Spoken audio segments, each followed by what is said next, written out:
A economia brasileira encolheu em agosto. Foi uma queda de 1,13% no índice de atividade econômica do Banco Central, a maior retração desde março do ano passado.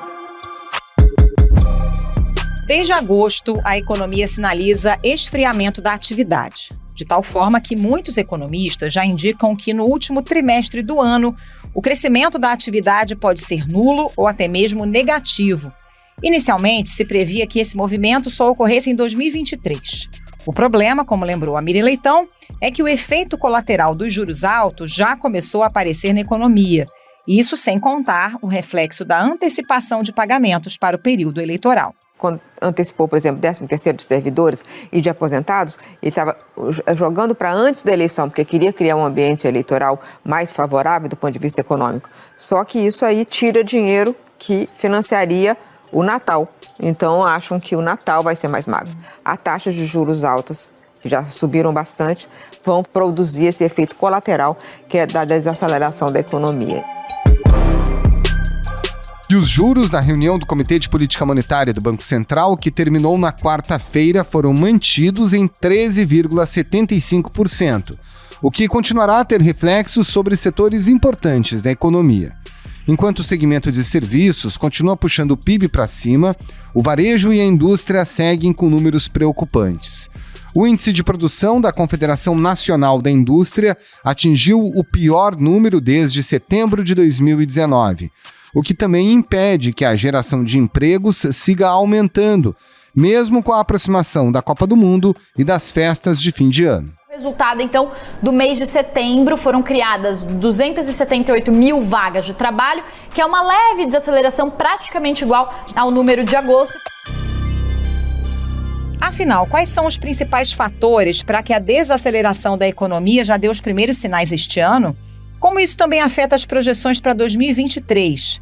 E quais são os riscos que a injeção de dinheiro no período eleitoral cria para a inflação e para a saúde da economia nos próximos meses?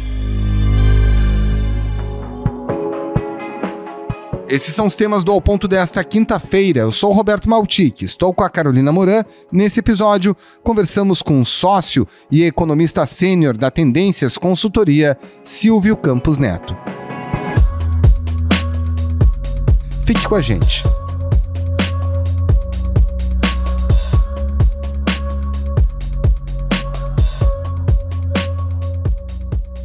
Silvio Campos Neto, há bastante tempo já existe uma percepção de que haverá uma desaceleração da economia em 2023, mas já há economistas e entidades, como a Confederação Nacional do Comércio e outras, projetando que essa desaceleração já pode ser marcante no último trimestre do ano, talvez até começando agora, nesse terceiro trimestre. O que está acontecendo nesse momento com a economia? Sim, é bastante provável que a gente observe já uma desaceleração a partir desse terceiro trimestre, pegando o quarto, mas principalmente no ano de 2023, por conta de algumas forças que devem gerar esse tipo de performance. Em primeiro lugar, o mundo passa por um processo similar, então o Brasil também tende a acompanhar este cenário global que é realmente bastante desafiador.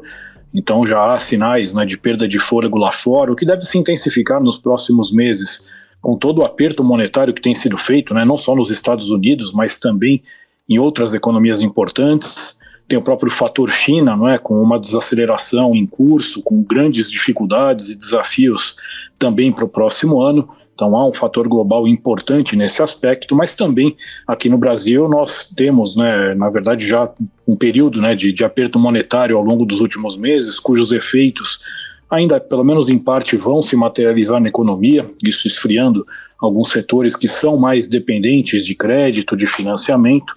E mesmo olhando para o próximo ano, a necessidade de alguns ajustes, algumas decisões em relação à questão fiscal, toda uma incerteza ainda em relação à própria condução da política econômica, então diria que tem aí um grande rol aí de questões que sugerem essa perda de fôlego já no final desse ano, mas principalmente em 2023. Agora, ainda falando do ano de 2022, Silvio, a gente teve uma série de medidas, ações do governo que injetaram dinheiro na veia na economia, A gente teve liberação de FGTS. Vamos injetar na economia 30 bilhões de reais para 40 milhões de brasileiros, que é exatamente esse saque do FGTS. Eu falei... Aumento do Auxílio Brasil, 13º antecipado.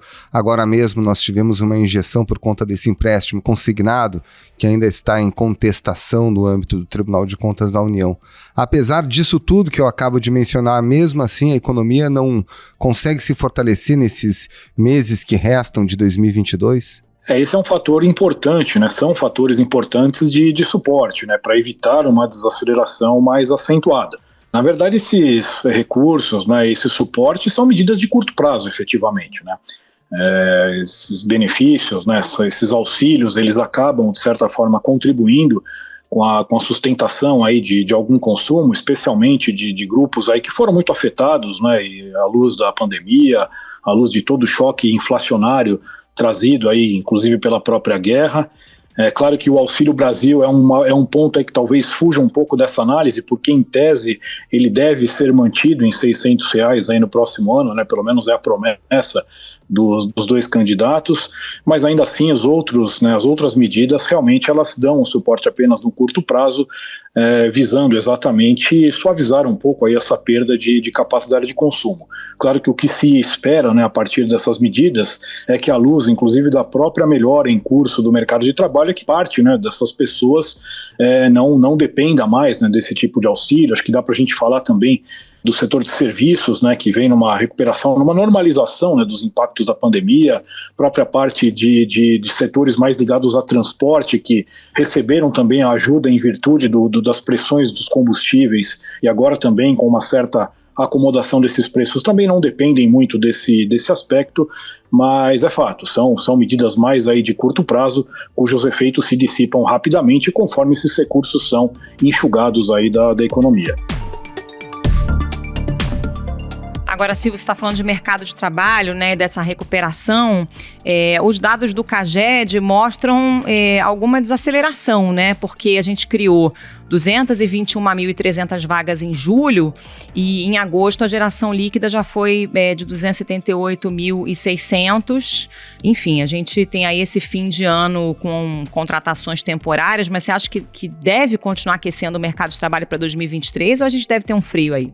Não, certamente teremos um freio. É fato que os números até aqui têm sido relativamente bons, né, números positivos, né, de geração tanto de empregos formais como da própria retomada do mercado como um todo, incluindo informais, né, o que aparece nos dados da PNAD contínua. Tem também sinais de alguma recomposição de renda que foi muito abalado, né, pelo choque inflacionário dos últimos meses, mas ainda assim é muito provável que o mercado de trabalho também passe por um certo esfriamento à luz de todo o contexto de uma diminuição de ímpeto da atividade econômica. Esse ano, possivelmente, a gente deve ter aí um acumulado aí de pouco mais de 2 milhões de empregos formais criados, né, somando aí todo o ano, né, com a expectativa ainda razoavelmente boa para a parte final do ano, mas para 2023 nossa expectativa é de uma criação aí de empregos mais próxima a 500, 600 mil em termos líquidos, ou seja, o que a gente espera é realmente uma perda aí de ímpeto bastante significativo, claro, isso em virtude da própria diminuição de ritmo da atividade econômica. Pois é, agora essa geração de emprego e renda é curioso porque esse último CAGED mostra, de certa forma, uma desaceleração, né? Há geração de empregos, mas em patamar inferior ao mês anterior, em patamar inferior ao mesmo mês do ano anterior, apesar dessa injeção de recursos em período eleitoral, sobre a qual a gente acaba de comentar, apesar do aumento do consumo por conta das festas de final de ano e da Copa do Mundo. Como se explica isso? Bem, eu diria que é uma acomodação até que natural, né, depois de alguns meses de um desempenho que foi realmente forte. Acho que vale destacar a questão do setor de serviços, né, que teve uma normalização em curso a partir da própria superação dos efeitos da pandemia, e é o setor que, claro, tem o maior peso na atividade econômica, é o setor que mais emprega, né, do ponto de vista total, e é um setor que veio de uns meses aí de retomada forte, mas agora naturalmente já com essa normalização praticamente concluída, é de se imaginar que esse setor também modere um pouco o seu ritmo de geração de empregos. É fato que para o final do ano tem algum aquecimento a mais, em virtude do período, né, são aspectos sazonais aí que influenciam, parte de temporários, né? Mas esse movimento já de alguma desaceleração, ele é natural, tendo em vista, né, que a economia teve, né, uma retomada forte nesse primeiro semestre, mas agora já há sinais aí de uma certa perda de fôlego, principalmente em virtude já da incorporação dessa, entre aspas, normalização, né, do setor de serviços aos efeitos da pandemia. Agora, é uma naturalização, digamos assim, em patamares muito baixos, né? O certo, o saudável para a economia seria que continuasse crescendo, porque, enfim, a economia precisa se recuperar, inclusive, dos efeitos da pandemia, né? Sem dúvida, sem dúvida. Seria o ideal que a gente conseguisse manter, né, um ritmo mais próximo aí aos 250, 300 mil empregos, né, que é o que tem sido feito nos últimos meses, o que, como a gente colocou, né, vai ser difícil olhando já para 2023, mas é fato também que quando a gente olha, né, o comportamento da própria PNAD, né, que dá uma dimensão do mercado de trabalho como um todo, a taxa de desemprego está em 8,9%, né, no trimestre encerrado em agosto. Inclusive, essa semana saem os dados de setembro, que devem mostrar uma ligeira queda adicional. Já são patamares, inclusive, compatíveis aí com observados há alguns anos, né, os menores níveis desde 2015. É fato que é importante, sim, que a gente continue nesse processo, mas também é importante destacar, né, que por algumas estimativas, né, se avalia que o nível, como é que a gente chama, né, em economia, o nível de equilíbrio, o nível neutro do mercado de trabalho, do desemprego, não é muito abaixo disso, né? Mas o Brasil tem aí algumas dificuldades na questão aí de mão de obra, de qualificação, e com esse aquecimento que tem sido observado nos últimos meses, já há também sinais aí de um maior aperto no mercado de trabalho, que acaba sendo, inclusive, um fator que causa aí riscos inflacionários, né? O Banco Central certamente está atento a isso. Então, de novo, né, tudo num contexto aí de que o aperto monetário já promovido vai também esfriar um pouco aí o ímpeto do próprio emprego. Quanto mais alta é a Selic, mais caro fica emprestar o dinheiro. Isso faz com que as pessoas gastem menos e, sem ter tantos gastos assim na economia, a inflação tende a ficar mais baixa. Você acha que tem espaço para redução de taxa de juros aí a médio prazo? Porque a gente tem uma taxa que subiu de 2% para 13,75% ao ano e pressões inflacionárias se avizinhando, né? Com alta do dólar, preço dos combustíveis voltando a subir no mercado internacional. Em que momento o Banco Central teria espaço para começar uma curva de queda, né, da taxa de juros? Certamente isso não ocorrerá a curtíssimo prazo, né? O Banco Central acabou de encerrar o ciclo, né, com a taxa de juros em 13,75, né? Inclusive aqui o Banco Central começou até já de uma forma antecipada em relação a boa parte dos principais BCs e já fez, né, o seu, pelo menos na visão dele, o seu trabalho, e agora vai aguardar os efeitos, né, desse aperto monetário todo sobre a economia, sobre a própria inflação. Quando a gente olha para o ano que vem, as expectativas aí para a inflação no próximo ano são de um nível um pouco mais baixo do que em 2022. E a expectativa do IPCA, que caiu de 5,62% para 5,6% para esse ano, para o ano que vem de 4,97% para 4,94%, vale falar. Então, de certa forma, o Banco Central tem que aguardar aí um pouco mais, né, para tomar aí decisões de redução. Acho que um outro ponto de incerteza que pesa também, claro, além de todas as questões internacionais, guerra com petróleo, enfim, tudo isso pesa na inflação, mas a questão doméstica, né, como que o governo, né, o novo governo, seja ele qual for, vai lidar, né, com as incertezas econômicas, principalmente com a questão fiscal, né, que requer aí decisões difíceis, importantes no próximo ano, de preferência um ajuste, uma reconstrução, vamos chamar dessa forma, das regras fiscais, e isso, claro, que tem um peso importante na política monetária, então acredito que o Banco Central vai aguardar também sinais mais concretos, né, do novo governo sobre esse ponto, e por essa razão a gente avalia que o primeiro corte de juros deve acontecer em meados do ano, né, nós temos aí mês de junho como primeiro ajuste para baixo na Selic, com a taxa encerrando o próximo ano em 11,5%, essa é a nossa visão nesse momento. Silvio, falar um pouquinho da atividade da indústria, né? A indústria tem sofrido muito, inclusive na geração de empregos é onde a coisa fica mais complicada, os juros estão altos, a gente tem esse cenário que o senhor acaba de descrever sobre a dificuldade para fazer queda de juros nesse momento. Explica para a gente como se dá esse processo que faz com que a indústria esteja vivendo um momento bem complicado. Na verdade a indústria já vem com problemas de competitividade há muitos anos, né? Especialmente ali, desde já do início da última década, a indústria aqui no Brasil mostra sinais aí de estagnação, ela vem lidando aí com dificuldades aí diversas, né?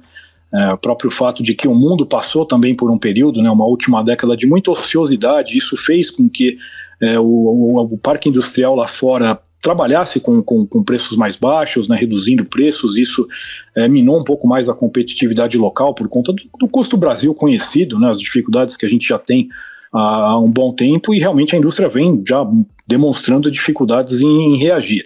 Claro que mais recentemente houve algum respiro com o aumento de demanda no início ali da pandemia, quando as pessoas trocaram o consumo de serviços por bens. Isso pontualmente ajudou um pouco, né, a indústria local, mas não mudou estruturalmente, né, os problemas, né? E se olharmos desde então, toda essa dificuldade global de obtenção de insumos, de choques de custos, tudo isso pesou adicionalmente, e a gente continua vendo uma indústria patinando, né? Então, a curto prazo, realmente difícil visualizarmos aí uma mudança drástica de melhora para a indústria de transformação.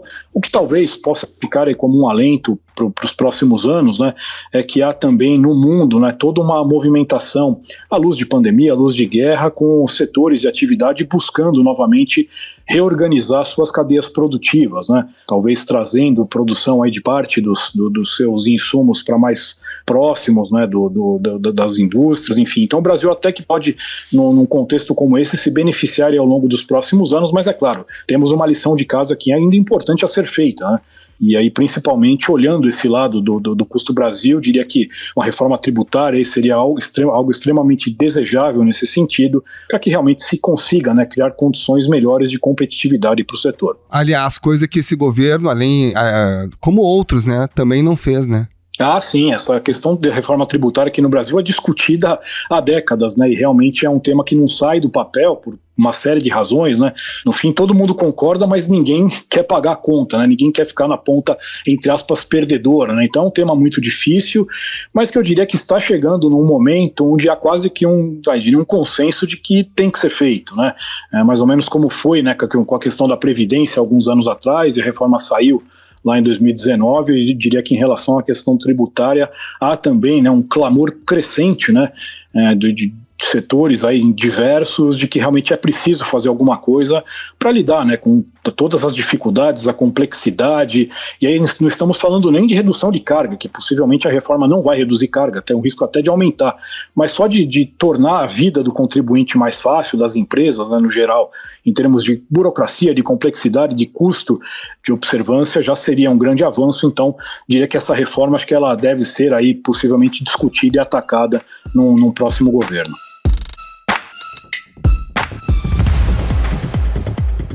A gente está falando aqui de indústria. Segundo a CNI, o índice de confiança do empresário industrial nesse mês recuou em 23 de 29 setores pesquisados pela entidade em relação a setembro, né? A gente sabe que confiança é uma coisa subjetiva. É claro que tem todos esses fatores que estamos falando, né? Fatores externos, internos. Mas em que medida o fator político influencia também esse índice de confiança do empresariado em geral? Tem uma incerteza muito grande nesse momento, né? Sem dúvida nenhuma que tem um peso, mesmo que pontual, né? No fundo, as empresas, né? Mesmo as famílias, mas principalmente as empresas aguardam, né, o desfecho aí de todo esse processo, essa redução de incertezas para tomar suas decisões, né? Então, diante aí de ruídos, né, de tudo que a gente tem observado, né, na verdade, é uma campanha muito carregada, muito intensa, com dúvidas também em relação à própria condução da economia, né, para o próximo ano. Tudo isso gera, né, um fator que coloca as empresas numa posição mais de espera. Então, claro que o que se imagina é que passado, né, esse processo e com um novo governo, de novo, seja ele qual for, indicando aí as diretrizes básicas, os nomes aí, ou quem irá conduzir, né, os temas econômicos, aí sim se imagina que as empresas possam voltar a tomar suas decisões, pelo menos superando, né, esse fator de incerteza que realmente ele é bastante importante.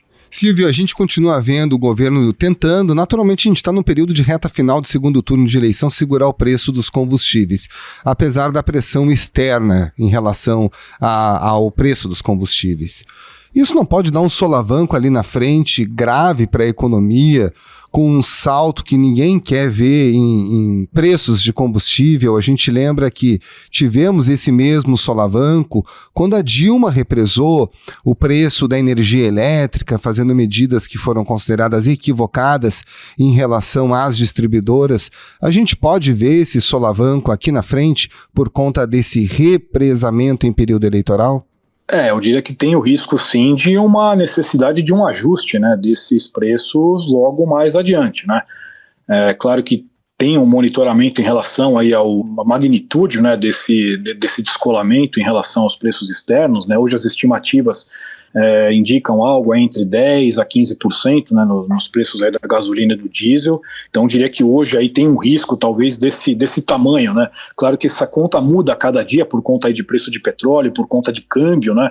Então é fato que isso teria sim um peso inflacionário, mas ainda, né, talvez algo dentro de um limite aí do suportável para a economia, né. Não dá para dizer que seria um choque, como foi lá em 2015, quando os preços de energia elétrica subiram aí na média 50% no ano, né. Ali realmente causou aí um estrago grande, mas é fato que esse tipo de política, né, de eventualmente segurar por algum tempo preços em patamares diferentes das condições de mercado, isso não é longe de ser algo positivo, né, longe de ser ideal, são escolhas ruins e que, claro, acabam cobrando o seu preço, e o mais óbvio deles é isso, né, em algum momento você vai ter que fazer essa correção, e aí logo de forma mais imediata isso acaba pesando não só nos índices de inflação, mas também no próprio bolso, né, das famílias, das empresas, enfim, de caminhoneiros, né, que usam os combustíveis e que vão ter que arcar com esse ajuste aí que tende a acontecer de uma forma relativamente abrupta.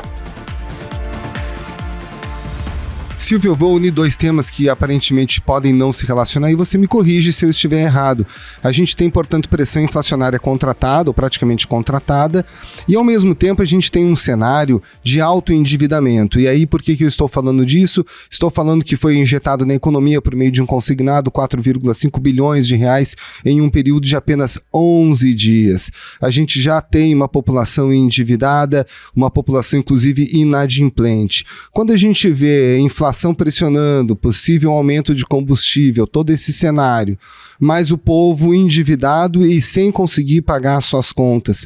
Isso não agrava o cenário para além desse limite que a economia é capaz de suportar? É um tema difícil, né? Claro que são pontos aí importantes e que certamente merecem uma atenção importante olhando aí os próximos meses, olhando para 2023. O número de paulistas inadimplentes, gente, bateu recorde. De janeiro a agosto, quase 850 mil pessoas deixaram de pagar as contas no vencimento.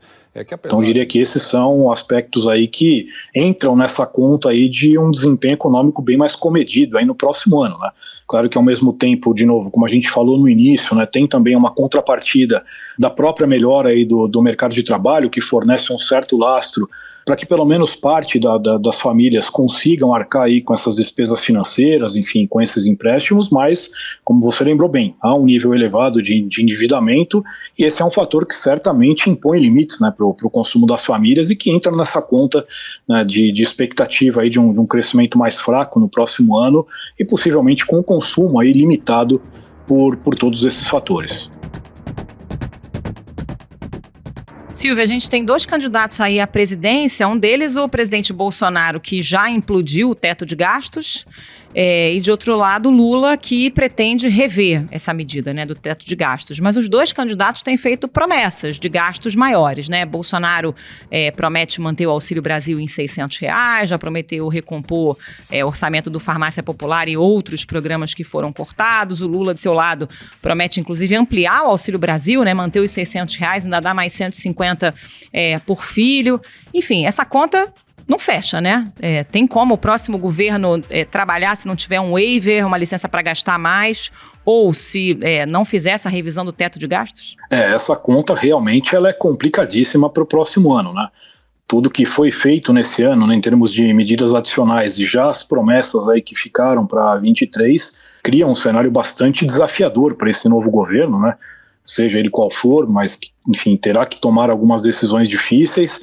imaginando aí que se mantenha o auxílio de 600, a gente está falando só por aí cerca de 50 bilhões a mais de despesa no próximo ano, o que inclusive nem está no orçamento.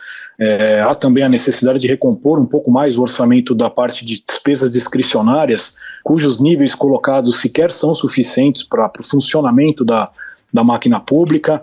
Tem pressão de reajuste de funcionalismo público aí após alguns anos realmente sem reajuste, questão da tabela do imposto de renda, enfim, então uma série aí de contas a serem pagas aí, vamos dizer assim, a partir do próximo ano e que não cabem, né, nem no orçamento e muito menos no teto de gastos.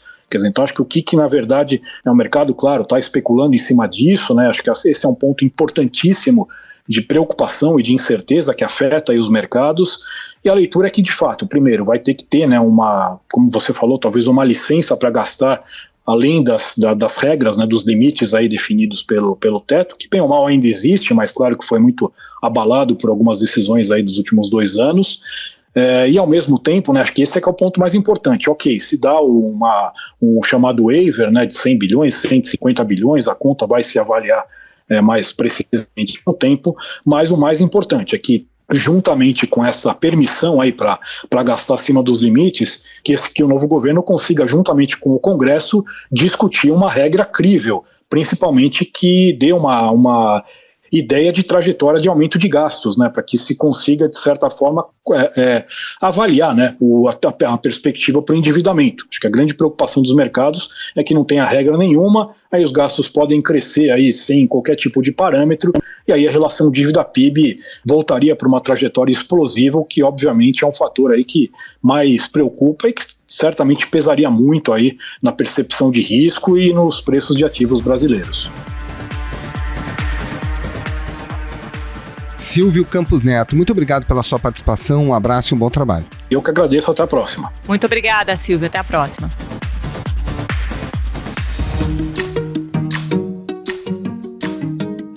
Esse foi o Ponto de hoje, o podcast diário da redação do Globo. Nessa conversa a gente conta com a participação de toda a equipe do jornal, as mesmas pessoas que levam até você informação e análise de qualidade todos os dias. Quer saber mais? Assine o Globo. Acesse assineoglobo.com.br e confira todas as notícias e reportagens especiais. Nesse episódio, além dos áudios da TV Globo, a gente utilizou áudios do site Poder 360 e da CNN Brasil. A produção é da Júlia Pina e a edição do João Guilherme Lacerda. Tchau. Até mais.